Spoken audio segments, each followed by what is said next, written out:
Поента со професор доктор Тања Каракамишева. Емисија за новите вредности во правото, политиката и општеството, глобално и локално, емисија за новите трендови во современото живење. Вторник од 17 до 18 часот на Радио Слободна Македонија. Драги слушатели на Радио Слободна Македонија, почитувани слушатели на емисијата Поента, добар ден и добро дојдовте во уште една поента со професор доктор Тања Каракамишева Јовановска.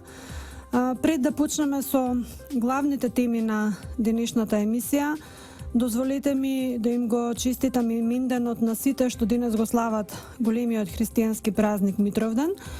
И секако дозволете ми да кажеме неколку збора поврзани со народните обичаи кои што се прават на овој ден.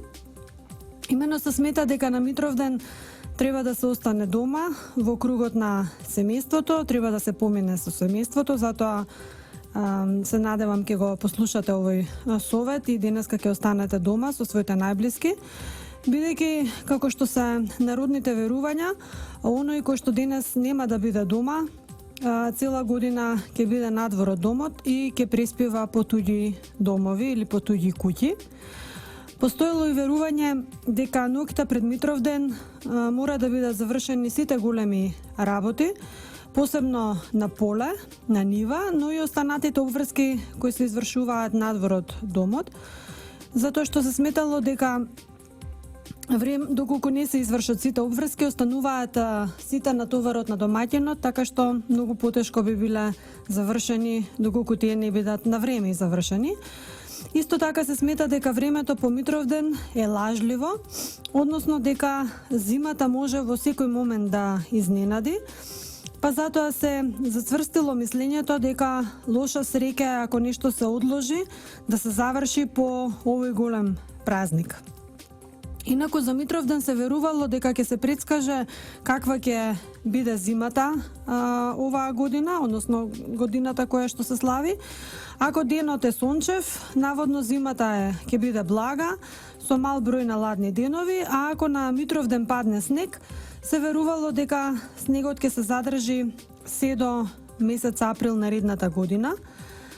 Во некои делови постоеле и верувања дека на Митровден не треба да се прекоруваат децата, колку и да сгрешиле, колку и да биле безобразни, бидејќи наводно цела година ќе бидат непослушни доколку се прекоруваат, доколку се скараат денеска децата, тие цела година ќе бидат непослушни кон своите родители. Затоа еден совет: не ги карајте денес децата, воздржате се од лоши зборови, воздржате се од лоши постапки и едноставно уживајте во убавината на домот. Толку за празникот. Сега поминуваме на главните теми на емисијата. Првата главна тема се секако партиските листи што во неделата ги обзнани најголемата опозицијска партија Социјалдемократскиот сојуз заедно со коалицијата која што ја направија со граѓаните. Мислам дека овие партиски листи предизвикаа најголем револт, најголем гнев, би рекла, партиско незадоволство, кој што еве веќе трет ден не се стишува.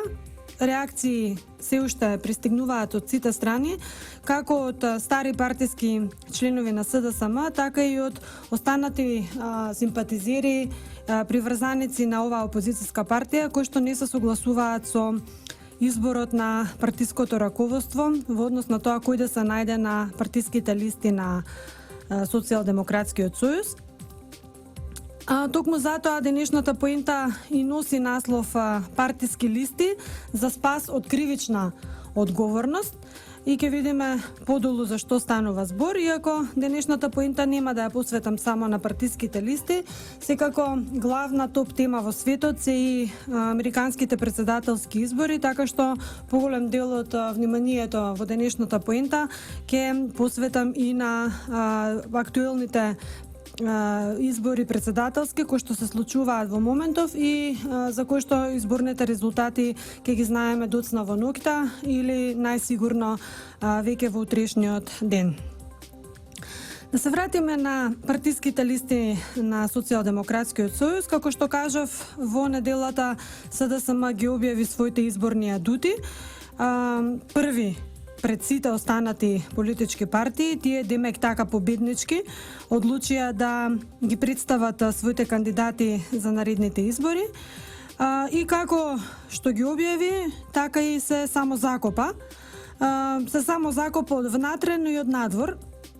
Внатре партиски се чини им стави крст на оние најгласните, на оние најпосветените, но за моменти најхистеричните соборци, оние кои ги покршија автомобилите за да го докажат својот борбен дух и својата борбена енергија, оние кои везден беа со една нога до состојба на шлок, оние кои од партијата им остана само хроничниот ларингитис, бранејќи го својот мурто, оние кои сами себе се дотепаа за да се докажат пред шефот и повторно ништо, повторно ги нема никаде на партиските листи.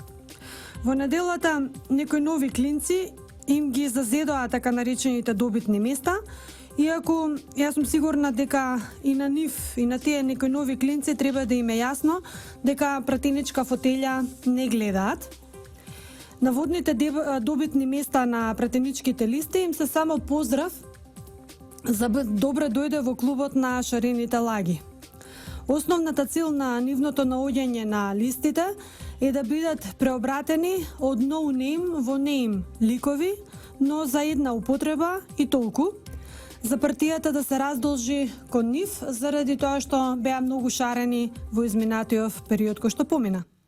Секако на ликови веќе им остане задоволството дека со своето скромно студентско и фарбарско кодошко искуство ги засениле оние грлатите, оние жилатите, оние црвени соборци, ама тоа задоволство ќе биде со ептен краток рок. Она што ќе се памети на подолг рок е избликот на партиски гнев, на партиски револт, големото незадоволство тоа како Социјалдемократскиот сојуз ја води и внатре партиската политика, но и надвор партиската политика. Се чини многу зла крв изроди оваа партија на злото, иако поинаква крв во Социјалдемократскиот сојуз и не може да се очекува, се чини сега злото е отидено ептен далеку, јас би рекла дури отаде плафонот. За сите наивни и неинформирани СДСовски соборци кои мислеа дека нивната партија е нешто подобро од прикажаното, денот недела беше ден на вистинско отрезнување за нив, или би рекла вистински момент на вистината. За сите оние други, би рекла мнозинството граѓани во Република Македонија, на кои оваа партија има одамна прочитана книга, денот недела беше ден за уште една бесплатна забава. Забавата доби кулминација кога македонските граѓани ја видоа вештачки креираната еуфорија во хотелот Александар Палас, дека токму тие ликови кои што се ставени на партиските листи на СДСМ ќе славеле голема победа на 11 декември. Навистина грев, не знам само кој ќе им ја донесе изборната победа, веројатно тие самите си знаат, но граѓаните секако нема да им ја донесат изборната победа. И сега мала ретроспектива на она што ни се случуваше изминативе неколку месеци. Сигурно се сеќавате кога пред точно би рекла 4-5 месеци шарените одржаа една пресконференција пред делегацијата на Европската Унија, на која од, пазете, странскиот фактор, од странските амбасадори побара да излобираат во нивно име и за нивни интереси столчена преговарачката маса. И тогаш, ако се сеќавате, искоментирав, пишував како може македонски граѓански активисти да бараат од странски фактор во земјата да им се овозможи да преговараат на политички преговори, место каде што се седнати лидери на политички партии, и второ како можат тие да бараат од странските амбасадори такво место, таква преговарачка столчена преговарачка маса. Прво, ниту местото им е на преговарачка маса, и второ, како можат странците да ги лобираат да се издействува столчена преговарачка маса. Но столчена преговарачка маса тогаш не добија, ама еве ги сега на високите, така наречени добитни места на партиските листи на СДСМ. Откако избербатија се во главниот град, секако во координација и во подршка и со подршка на Социјалдемократскиот сојуз, бидејќи да се потсетиме дека и раководството на СДСМ беше постојано на тие бербатлуци, места каде што се правеа бербатлуците. Се сеќаваме многу добро на гордиот став кога Зоран Заев и Шекеринска фрла боја кон Министерството за правда, со тие нивни хистерични насмевки, со тој нивен наводно достоинствен став на горд граѓанин, колку беа горди на тоа што го прават. Еве стигна партиската награда, конечно шарените се најдоа на СДСМовските листи. Пратеничките места, но и имунитетот кој што го носи пратеничкото место, за нив е последната надеж да се сокријат од се поевидентната кривична одговорност која ќе им стигна на глава непосредно по изборите. Ним секако, но и на шефот на СДСМ, но и на сите останати кои учествуваа во тие криминогени действија на фарбање на институциите на системот, но и на сите национални обележја кои што се дел од нашата македонска национална историја. Се чини дека стравот кај нив е голем, така што и наградата за симнување на кривичната одговорност од нив стигна токму од лидерот на СДСМ и од подпредседателката на СДСМ со цел да се спастрат од кривична одговорност. Вака згрижени со имунитет, според нив ќе може да тераат уште некое време. Ама проблемот од овој вид кривична одговорност е што не застарува така лесно како што мислат советниците на луѓето од листите. И тој што ги лажеше дека за бербатлукот низ главниот град, неколку месечниот бербатлук, дека нема да има кривична одговорност, треба јасно и гласно да им се каже дека ги лажал, односно дека ги излажал и дека за кривична одговорност не само што не е затворена вратата со пратеничкото место, евентуално ако го добијат, туку дека и тој имунитет кој што го имаат и кој што ќе ги штити таквите пратеници може исто така да биде симнат во постапка која што е утврдена во Уставот на Република Македонија и секако во деловникот за работата на Собранието на Република Македонија. Од друга страна, овие така наречени граѓански активисти, ако сепак освојат некое пратеничко место, мислам дека е тоа позитивна работа, значи не треба секогаш да го гледаме негативното нешто, туку и позитивното.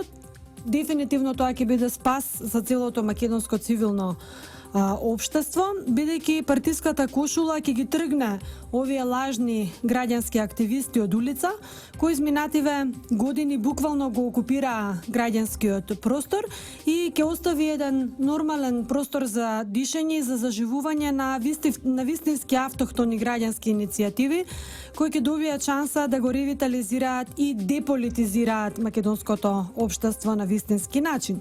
Бидејќи на Македонија дефинитивно и треба вистинско граѓанско општество, каде што нема граѓанските здруженија да се занимаваат со политика, туку ќе се занимаваат со вистинските интереси и потреби на македонските граѓани.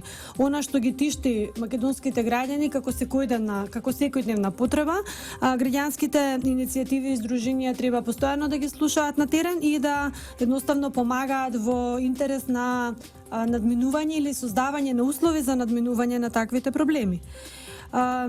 Со тргнување на овие лажни активисти, лажни граѓански здруженја, ќе се ослободи граѓанскиот сектор во земјата од таквото лажно граѓанско представување. Повторно ќе кажам, ако воопшто овие партиски кандидати бидат избрани од страна на граѓаните, бидејќи да не заборавиме или никогаш да не се заборави дека граѓаните се тие што ги избираат носителите на власта во земјата, без разлика дали станува збор за пратеници, пратениците нормално преку волјата или легитимитетот на граѓаните избира владата, исто така председателот на државата се избира од граѓаните, но и сите останати институции во државата, сопствениот легитимитет мора да го бараат или да го наоѓаат токму во граѓанската волја. Ниту еден од амбасадорите кои што се наоѓаат на служба во Република Македонија, ниту оние странци кои што времено работат во делегацијата на Европската Унија не гласаат на избори. до повисока позиција во политиката не се стигнува без граѓанска доверба. Секој оној што смета дека само преку странскиот фактор ќе може да дојде до некое политичко место, меѓутоа на подолг рок, се излажал или едноставно не верува во граѓанската доверба и не верува во изборната волја на граѓаните, затоа што не си верува самиот на себе.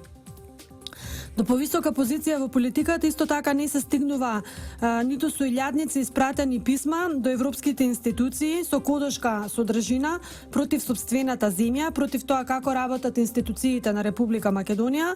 Исто така не се стигнува ниту со извештаи кои што се напишани против власта избрана од граѓаните, а наводно срочени или подпишани од некои странски експерти.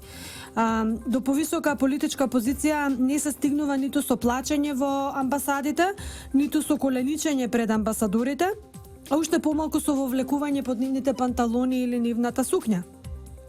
Повисока политичка функција се заработува од македонските граѓани и токму затоа е големиот сомнеш дека овие молерофарбачи и дека овие опозицијски кандидати за пратеници, како и целата СДСМ Топтан, ќе бидат избор на македонските гласачи во некој поголем обем. Исто така, во врска со политичкото действување на СДСМ, би сакала да го отворам прашањето и за гласањето на диаспората, бидејќи под знак прашање беше ставено гласањето на диаспората до пред некој ден. Иако по се изгледа избори во диаспората ќе има, СДСМ сепак би била најстрикната партија тие воопште да не се случат. Секако прашањето е зошто? Па бидејќи токму оваа партија направи буквално се нашите сограѓани кои живеат и работат во странство да не бидат представени во Собранието на Република Македонија.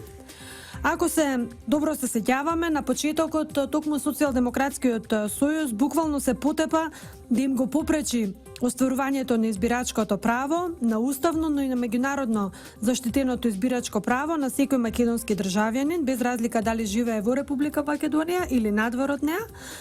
Но по бројните реакции и критики кои стигнаа на нивна адреса, СДСМ одлучи да го пренасочи вниманието и од тоа да се спречи да се оствари избирачкото право на македонската диаспора, но она што е интересно е што ја пренасочи енергијата во предлагање најнеповолен начин на пресметување на гласовите кои што се дадени во диаспората.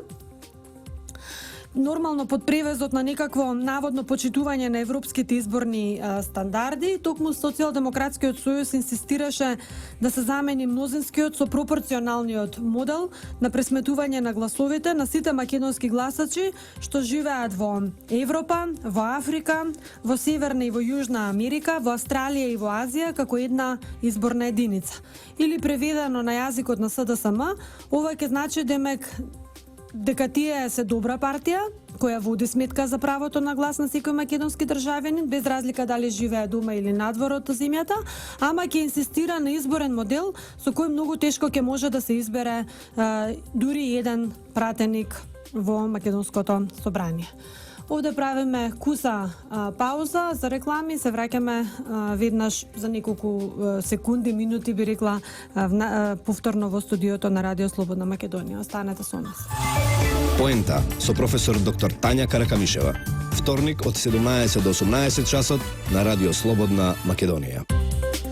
Еве не повторно назад во студиото. Зборував за грижата во наводници на Социјалдемократскиот сојуз за македонските државјани кои што живеат и работат во странство, по однос на нивното право да си го остварат правото на глас кога се работи за домашни избори, без разлика дали се работи за парламентарни или председателски. Социјалдемократскиот сојуз е партија што никогаш не водела грижа за нашите сонародници во другите земји, а е прва партија што сака да искористи буквално се од нив. Оваа партија никогаш не можела да свати зошто и колку е важно за Република Македонија да одржува блиски економски, културни, политички, но и граѓански врски со своите сограѓани што живеат надвор од земјата. Оваа партија едноставно никогаш не иницирала било каква промена на устав, било каква политика или креирање на некаков проект или промена на изборниот законник со кое што би се овозможило многу поактивно вклучување на македонските државени што живеат и работат надвор од државата во политичкиот живот на својата татковина.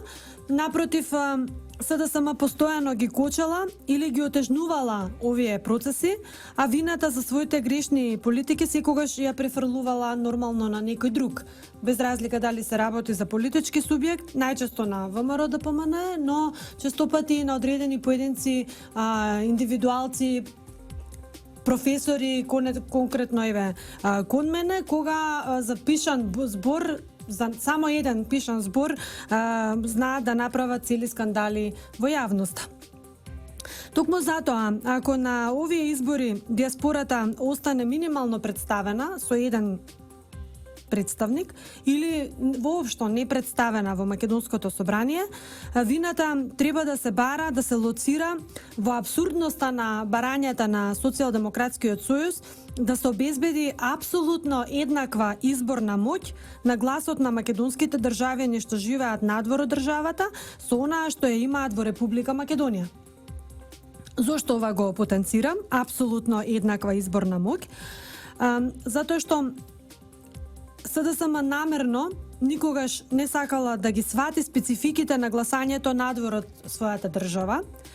Не можела да свати или не сакала да свати или едноставно така и чинало, дека за разлика од гласачите што живеат во земјата, за разлика од сите нас, кои треба да преминеме само една улица, а можеби и не треба да преминуваме улица за да дојдеме до своето избирачко место и да го оствариме своето избирачко право, голем дел од нашите македонски сонародници, државјани, кои што живеат надвор од земјата, треба да поминат повеќе илјади километри за да дојдат до соодветното ДКП, односно до соодветната конзуларна канцеларија на Република Македонија, за да може да го остварат правото на глас. Тоа е секако многу време, секако време поврзано со дополнителни трошоци. Тоа се дополнителни стресови на кои што се изложени нашите сонародници кои сакаат да го остварат избирачкото право. И секако прашањето кон Социјалдемократскиот сојуз и кон нивните експерти кои што постојано нудат некакви решенија за апсолутно еднаква изборна моќ на гласот на македонските државјани што живеат во Република Македонија и оние што живеат и работат надвор од земјата. Прашањето е каде се тука еднаквите можности и каде е тука еднаквоста на избирачкото право на македонските државјани во една поширока смисла на зборот. Секако дека мене ми е јасно, како и на сите граѓани, дека еднакво избирачко право значи право на секој македонски државјанин на само еден глас, согласно принципот еден човек, еден глас, што значи никогаш не можеме два пати или три пати да гласаме на едни избори, но освен или ако не станува збор за избори во два круга и така натаму, но каде е тука еднаквоста во една поширока смисла на зборот, каде што се вклучени еднаквите можности на сите граѓани, на сите државјани да го остварат избирачкото право, би рекла на релативно еднакви услови. Еднаквоста во една поширока смисла на зборот не го опфаќа само правото на еден глас еден човек, туку таа еднаквост значи многу повеќе од тоа. Значи еднакви можности на сите македонски државјани да го остварат избирачкото право на еден фер, на еден демократски начин и на еден начин кој нема да не дискриминира меѓусебно. Но дали еднаквите можности да се оствари избирачкото право се однесуваат и на македонските државјани што живеат надвор од Република Македонија? Одговорот на ова прашање секако треба да го даде експертот во наводници од СДСМ, кој го предложи овој модел на пресметување на гласовите од диаспората, модел кој е во директна спротивност и со универзално прифатениот принцип на еднакви можности на сите, модел кој дефинитивно ги дискриминира македонските државјани што живеат надвор од земјата во однос на оние кои што живееме во Република Македонија. толку за прашањето околу гласањето на диаспората. Во оваа прилика секако би сакала да потсетам и на еден многу успешен собир кој што се одржа во неделата на ручек. Станува збор за годишна конференција на Унијата на жени на ВМРО ДПМНЕ, која се организираше во неделата. Како и секогаш, така и овој пат, собирот беше полн со позитивна енергија, полн со многу убава енергија која ја почувствуваа не само жените кои што беа внатре во Борис Трајковски, туку и сите оние кои однадвор го гледаа целиот настан. На собирот секако собрати и председателот на партијата со еден многу моќен и многу народен говор, кој што ја отслика македонската реалност во која што живееме еве веќе полни 2 години, не по наша вина секако, по вина на опозицијата и на нивните сценаристи надворешни. Всушност, говорот на господинот Груевски на еден многу прецизен и вистинит начин го представи изборот што македонскиот граѓанин го има на овие, но и на сите наредни избори. Бидејќи јас не мислам дека работите во Социјалдемократскиот сојуз ќе се решат многу брзо. Следат локални избори, потоа следат председателски избори. Мислам дека говорот на господинот Груевски се однесува на сите избори кои што следат од 11 декември натаму. Од една страна, на јасен начин ја представи политиката која што ја води СДСМ, а која што е политика на смислување хајки, политика на креирање интриги, политика на создавање раздор и поделба меѓу граѓаните, политика полна со лицемерие, политика која што е препознатлива по неработење, политика на странски сценарија и секако инструирани странски политички папети кои треба да испорачаат режирани резултати за туѓи интереси, а секако на другата страна, она која што ја предводи ВМРО ДПМНЕ, е политиката на национални проекти што се спроведуваат на дело, а не остануваат само на хартија, политиката на видливи резултати на терен, без разлика дали се работи за здравство, за економија, за култура, за образование и слично, политика која што нуди посветеност и дава посветеност, работливост, дава една перспектива, но и визија за еднината на државата како успешна приказна, политика на сочувување, она што е најзначајно на традиционалните и национални вредности и принципи. Од една страна, изборот што го има македонскиот гласач е избор што не нуди никаков успех, туку само кавги меѓу граѓаните, плагиаторство, бидејќи гледаме како се надградуваат проектите на ВМРО ДПМНЕ и се преземаат како проекти на СДСМ, разни пиши-бриши стратегии кои немаат ни ден употребна вредност, додека од друга страна ВМРО ДПМНЕ има јасна и прецизно фокусирана иднина со точно предвидливи резултати во сите области на живењето и со сигурни чекори се има поставено во политичката програма која што набрзо ќе биде промовирана пред граѓаните за држава која што креира и која што носи успех за сопствените граѓани. Опозицијата и власта во Република Македонија факт е дека не може да се мерат или да се споредуваат по ниту еден основ, бидејќи станува збор за сосема два различни политички концепта на работа, но и сосема различни света што немаат ниту една допирна точка освен желбата да бидат власт. Па дури и по ова прашање, двете страни не може да се споредат, затоа што СДСМ, како што видовме во изминатиот период, сака да дојде на власт преку креирање кризи во државата и преку негативни сценарија за државата, секако без волјата на граѓаните, додека ВМРО ДПМНЕ секогаш инсистира да се праша народот за тоа кој да биде власт во земјата. Тоа е затоа што Тоа е така затоа што СДСМ не верува во народот, затоа што не верува ниту во себе, додека ВМРО ДПМНЕ својата моќ ја црпи од народот, верува во себе и затоа што секогаш работи за потребите и интересите на граѓаните и на државата. Овде правиме мал куса рекламен блок за музички блок и повторно се враќаме во студиото со продолжението на емисијата Поента. Поента со професор доктор Тања Каракамишева. Вторник од 17 до 18 часот на Радио Слободна Македонија. Да, секако следната актуелна тема во Поента е поврзана со денешното гласање за електори во Соединените Американски држави, кои кон средината на месец декември ќе треба да го направат и официјално изборот на новиот 45-ти поред председател на САД и 48-миот подпредседател на Соединените Американски држави. Изборната трка е неверојатно изедначена, се работи за 2 до 3% разлика кои во текот на кампањата постојано одеа част на контото на Хилари, част на контото на Трамп, така што мислам дека изборната трка ќе остане неизвестна до самиот крај, односно до затворањето на избирачките места во сите 50 федерални единици во Америка. Да подсетиме на неколку прашања што беа елаборирани во емисијата Поента минатиот вторник. Имено за разлика од изборите за Конгресот, председателот и подпредседателот на САД се избираат на индиректен начин од страна на американските граѓани.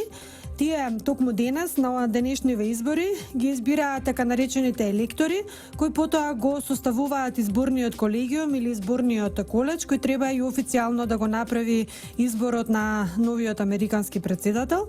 Инаку самата идеја за гласање на електорите е внесена во Уставот на Соединетите Американски држави, во кој татковците основачи ја предвидоа оваа идеја како компромис помеѓу изборот на председател од страна на граѓаните од една страна и изборот на председателот во Конгресот од друга страна. Инаку бројот на електорите од секоја држава е утврден согласно бројот на членовите во Конгресот, односно бројот на представниците во представничкиот дом и во Сенатот, кои што се различни од секоја федерална држава, и тука треба да се надодадат и тројцата електори што се избираат од Дистриктот Колумбија, или вкупно изборниот колегиум брои 538 електори. Секоја политичка партија во секоја федерална единица избира своји кандидати за електори, кој ќе биде избран за електор, како и кога варира од држава до држава. Она што е интересно е дека согласно сојузните закони за избори, партиските кандидати за електори можат, но и не мора да бидат познати на јавноста. Тие можат, но и не мора да бидат јавно обзнанети. Она што денеска се случува на гласањето на председателските избори е што секој американски граѓанин добива гласачко ливче на кој што се наведени председателските кандидати, но тие индиректно гласаат за председателските кандидати, директно за самите електори кои што се избрани од страна на политичките партии и кои што ќе бидат представници на тие политички партии во изборниот колегиум. Значи гласачите гласаат на гласачко ливче на кој што се наредени председателските кандидати кои имаат освоено доволен број гласови за да бидат кандидати на председателските избори. По гласањето на секој американски државјанин со право на глас во 50 федерални држави плюс Дистриктот Колумбија, на главниот град на САД Вашингтон ДС, ќе се знае со сигурност кој ќе биде новиот председател на САД, односно кој ќе има најголем број на електори во изборниот колегиум. Иако американците гласаат за електори од редот на демократите и на републиканците, сепак тоа значи дека американските гласачи индиректно го избираат и својот кандидат за председател на САД.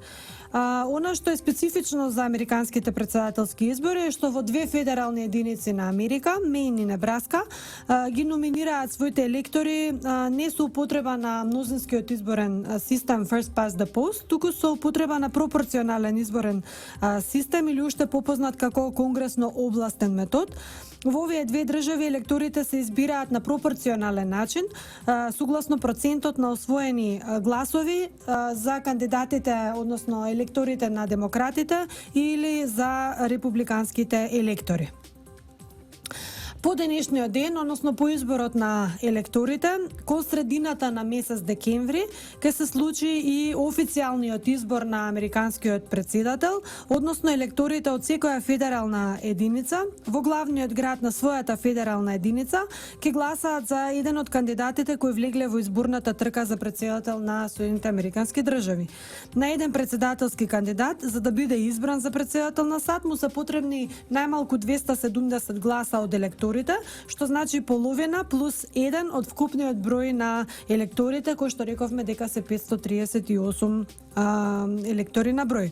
Иако актуелното гласање за изборниот колегиум се случува во секоја федерална единица во средината на ноември и средината на декември, во најголем број од случаите победникот може да биде назначен уште денес, односно на денот на генералните избори, 8 ноември. Интересно е што Уставот на Америка не содржи никакви забрани или ограничувања во однос на електорите да може да гласаат испротивно од волјата на граѓаните кои тие ги представуваат во изборниот колеж, но мора да се каже дека е многу ретко изборникот да не ја следи волјата на граѓаните и рече се никогаш не се случило да не се следи изборот на политичката партија која што го поставила за електор. Иако е невообичаено, сепак хипотетички е можно да се има победа во изборниот колегиум, а да се изгуби народната волја, односно да се има помалку гласови добиени од граѓаните.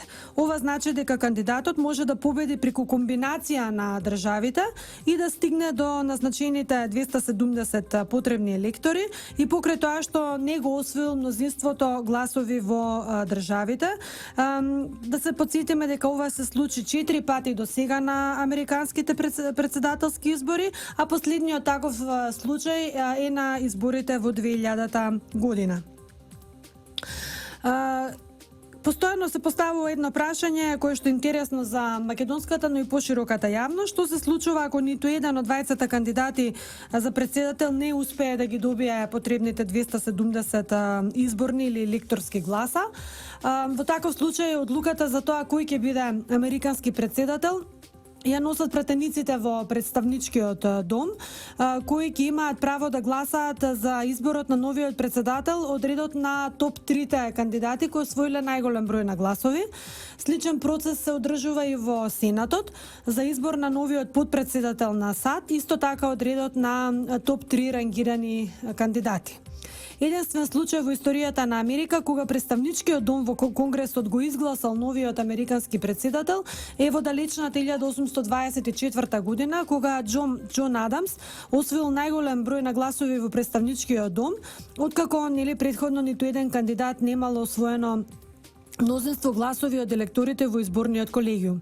Инаку изборниот колегиум, како што реков, е дел од Уставот на САД и токму поради тоа секоја евентуална потреба да се промени овој актуелен начин на избор на председател треба да биде проследена со промена во Уставот преку внесување на одредени уставни амандмани. Тука правиме уште една куса пауза за реклами и останете со емисијата Поента до незиниот крај. Поента со професор доктор Тања Каракамишева. Вторник од 17 до 18 часот на Радио Слободна Македонија.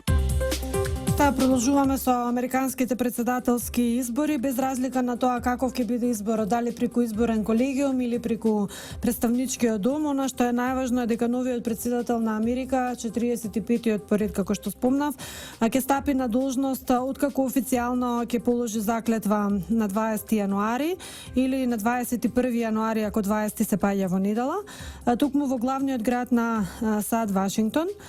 Станува збор за државен празник, кога официјално избраниот председател положува заклетва по која тој ја презема и официјално должноста председател на Америка.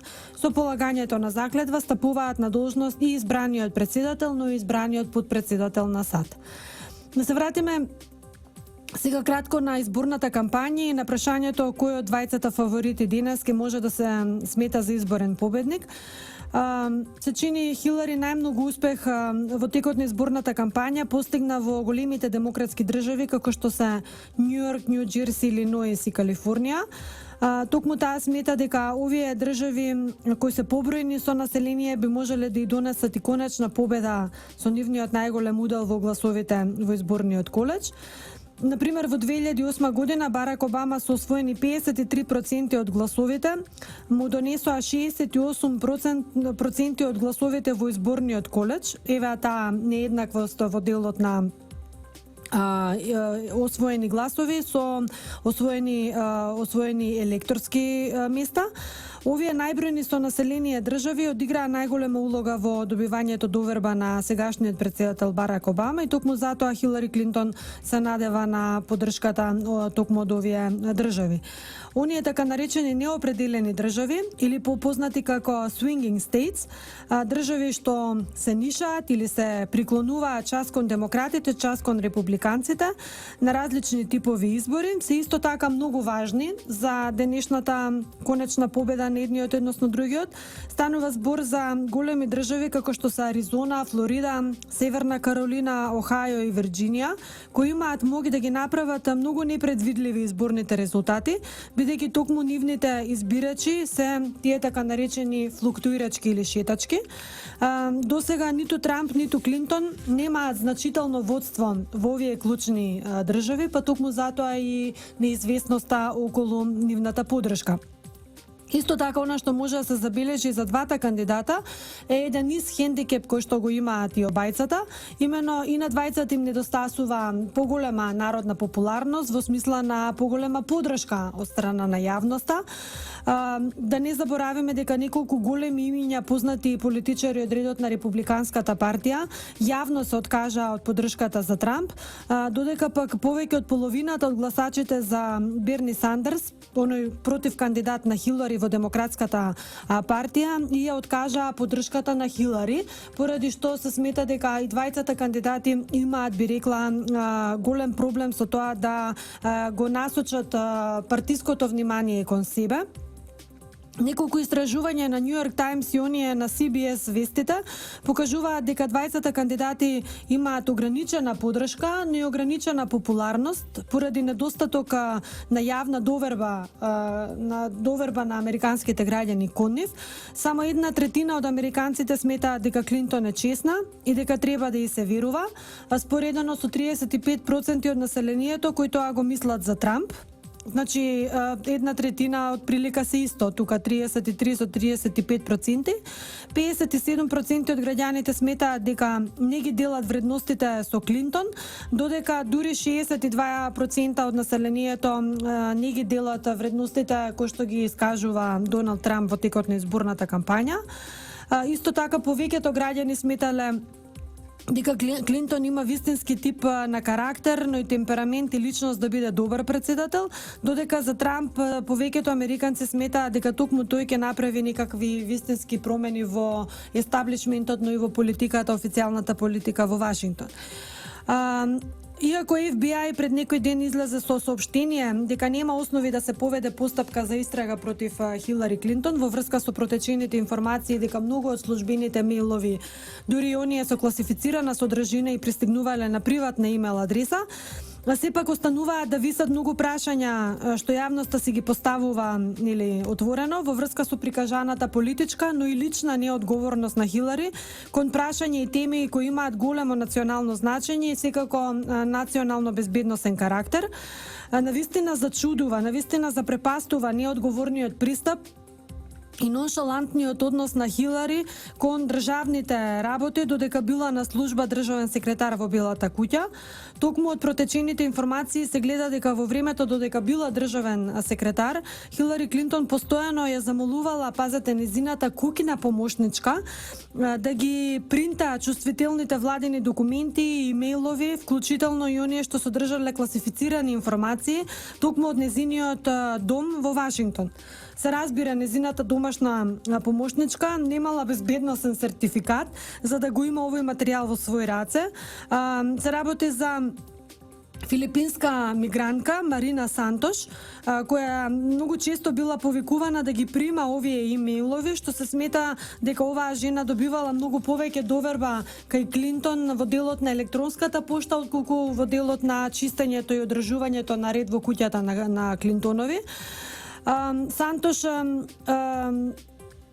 за големо изненадување е дека самата Хилари имала голема верба токму во Марина Сантош, која била задолжена да води сметка за државни тајни, со што дополнително ја заострува критиката на граѓаните во однос на незината номинација, како таа станала председателски кандидат на демократите. Тука се надоврзува и уште едно прашање, како е можно Клинтон да се однесувала толку неодговорно, значи со толкава доза на лична и политичка неодговорност за прашања што ја тангирале националната безбедност и сигурност на државата. Замислете докаде одела неодговорноста на Клинтон кога таа барала најчувствителните имејлови што пристигнувале од државниот департман што го раководела да бидат форвардирани или пренасочувани заедно со сите атачирани и прикачени документи до Сантош со цел таа да ги испринта во незиниот дом. И меѓу другите работи, она што исто така останува за запрепастување е дека Клинтон барала од Сантош да ги принта и незините говори кои што биле подготвувани за секоја манифестација, понатака да ги принта различни доверливи белешки, но и листи со телефонски повици, разноразни други важни информации, а исто така она што е запрепастувачко е што таа и ги препуштала и бројните точки од разговори кои што се водени помеѓу државната секретарка од една страна и други видни политичари на Америка, но и видни бизнисмени надвор од Соединените американски држави. Меѓу информациите што протекоа од незината електронска пошта се гледа како во 2012 година за еден мејл со новиот председател на Малави, Моника Хенли ја советувала Клинтон, цитирам, да ја замолиме Марина да го испринта ова. Истото се случило и со мејлот ревизија на точките со Иран, што бил утврден како класифициран мејл во април 2012 година за Клинтон од Хенли. Во мејлот пишува како се замолува Марина да го испринта и тој мејл.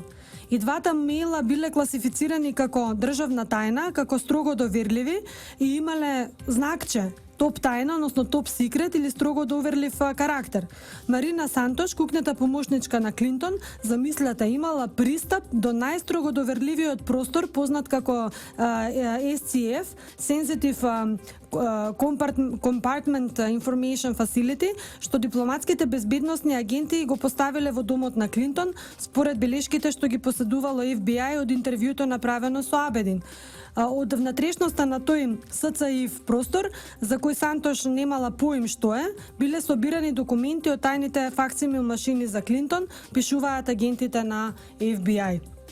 Токму FBI има нотирано дека Клинтон периодично ги примала председателските бриферски информации и податоци што се сметаат за топ секрет во Америка и топ доверливи документи кои што се подготвувани токму од CIA, од разни други разузнавачки служби на Америка и замислете сите тие информации ги примала Клинтонка преку факс кој што ги принтал незините документи кукина помошничка која што ги ставала на незиното биро во незиниот дом во Вашингтон.